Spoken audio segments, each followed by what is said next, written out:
नमस्कार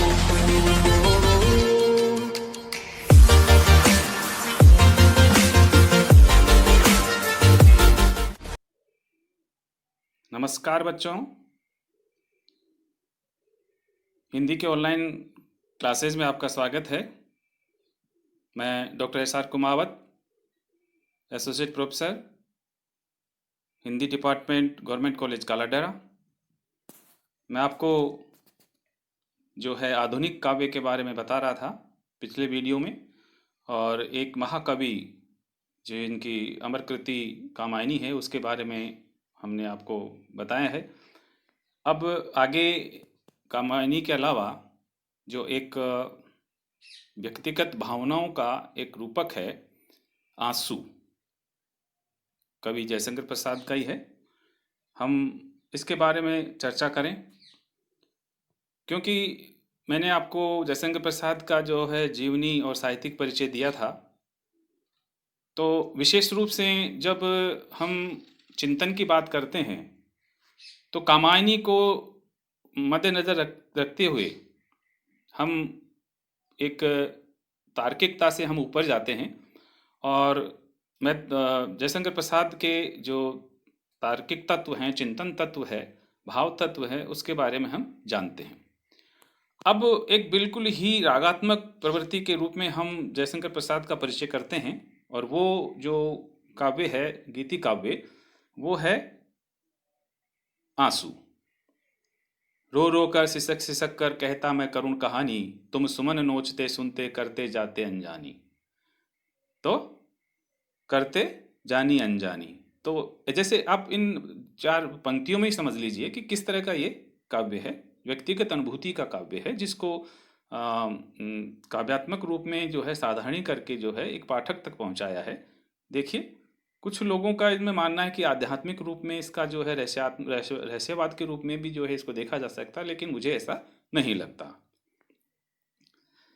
ये आंसू है, और आंसू के जो बारे में मैं आपको बता देता हूँ, इसके रचना काल के बारे में बता देता हूँ, इसके संस्करणों के बारे में बता देता हूँ, इसका जो कथा तत्व है इसमें क्या कहा गया है वो बता देता हूँ। तो एक संक्षिप्त परिचय मैं आपको आंसू कविता के रूप में आपको बताता हूँ। महाकवि जयशंकर प्रसाद की ये पहली काव्य रचना है जिसने कविता के क्षेत्र में अत्यधिक लोकप्रिय बनाया था उनको। किनको? जयशंकर प्रसाद को। क्योंकि इसमें वियोग श्रृंगार के अंतर्गत युवा जीवन की वे मादक और मोहक स्मृतियां संकलित हैं जो घनीभूत पीड़ा से ओतप्रोत होकर दुर्दिन में आंसू बनकर बरस पड़ी हैं। आंसू जयशंकर प्रसाद की एक विशिष्ट रचना है। इसका प्रथम संस्करण 1925 ईस्वी में साहित्य सदन चिरगांव झांसी से प्रकाशित हुआ था। यानी जो इसका प्रथम संस्करण है वो 1925 में जो साहित्य सदन चिरगांव में है वहाँ से प्रकाशित हुआ था, और द्वितीय संस्करण 1933 ईस्वी में भारती भंडार प्रयाग से प्रकाशित हुआ है। जैसे कि मैंने आपको बताया कि 1925 में इसका प्रकाशन हुआ, लेकिन इसका जो रचना काल है, लगभग आंसू का रचना काल है वो लगभग 1923 से 24 के बीच का है। कहा जाता है कि पहले कवि का विचार इसे कामायनी के अंतर्गत ही प्रस्तुत करने का था, किंतु अधिक गीतिमयता होने के कारण तथा प्रबंध काव्य के अधिक अनुरूप न होने के कारण उन्होंने यह विचार त्याग दिया। यानी जो कामायनी महाकाव्य है उसके अंतर्गत ही इसको समाहित करने का विचार था, लेकिन गीति तत्व की प्रधानता होने के कारण इसको जो है अलग से जो है प्रकाशित किया गया।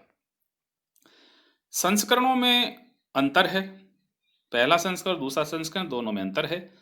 आंसू के दोनों संस्करणों में पर्याप्त अंतर है। प्रथम संस्करण में केवल 126 छंद थे, यानी जो पहला जो संस्करण आया उसमें 126 छंद ही थे।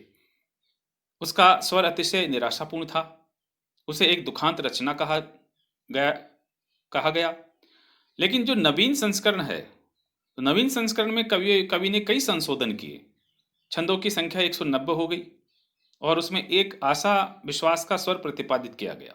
पहला जो संस्करण था उसमें बिल्कुल निराशाजनक था, दुखांत रचना थी, लेकिन छंदों की संख्या बढ़ा करके उसमें एक आशा और विश्वास का जो है भाव जगाया गया, और जो है निराशा को त्यागने के लिए कहा, और एक जो स्वर प्रतिपादित हुआ वो था आशा और विश्वास का। कतिपय छंदों की रूपरेखा भी कवि ने परिवर्तित किया है इसमें, और छंदों को इस क्रम में रखा गया कि उससे एक कथा का सा आभास मिले। पहले तो बिल्कुल गीति तत्व था, लेकिन इसमें ऐसा छंदों का जो फेरबदल किया गया और इस क्रम में रखा गया कि जैसे एक कहानी के रूप में जो है वो हमारे सामने ये काव्य आए। आंसू का जो कथा तत्व है एक श्रेष्ठ गीति सृष्टि है, जिसमें प्रसाद की व्यक्तिगत जीवनानुभूति का प्रकाशन हुआ है। अनेक प्रयत्नों के बावजूद इस काव्य की प्रेरणा के विषय में निश्चित रूप से कहना कठिन है, किंतु इतना निर्विवाद है कि इसके मूल में कोई प्रेम कथा अवश्य है। और ये बिल्कुल लगता भी है, व्यक्तिगत अनुभूतियां हैं इसमें, और व्यक्तिगत अनुभूतियों से लगता भी है कि कहीं न कहीं कुछ न कुछ जो है प्रसाद के जीवन में ऐसा कुछ घटा है, जिसको रूबरू बिल्कुल वैसे कि वैसे जो है इन्होंने अपने आंसू नामक जो काव्य है उसमें रूपायित कर दिया है। आंसू में प्रत्यक्ष रीति से कवि ने अपने प्रिय के समक्ष निवेदन किया है। कवि के व्यक्तित्व का जितना मार्मिक प्रकाशन इस काव्य में हुआ है, यानी जितना मर्म को छूने वाला, हृदय को छूने वाला जो बातें इसमें बताई गई है, जो वर्णन इसमें हुआ है, वो अन्यत्र कहीं दिखाई नहीं देता है। अनेक स्थलों पर वेदना में डूबा हुआ कवि अपनी अनुभूति को उसके चरम ताप में अंकित करता है। काव्य के अंत में वेदना को एक चिंतन की भूमिका प्रदान की गई है। इसे वियोग और पीड़ा का प्रसार कह सकते हैं। कवि के व्यक्तित्व की असाधारण विजय और क्षमता इसी अवसर पर प्रकट होती है। इस काव्य के अंत में स्वानुभूति का साधारणीकरण सफलतापूर्वक व्यंजित किया गया है। यानी इस काव्य के अंत में जो स्वानुभूति है, स्वयं की जो अनुभूति है, उसका साधारणीकरण पाठकों तक पहुंचाया है, साधारण करके पाठकों तक पहुंचाया है, ताकि ये निजी न रह करके सर्वसाधारण की जो है पीड़ा हो जाए।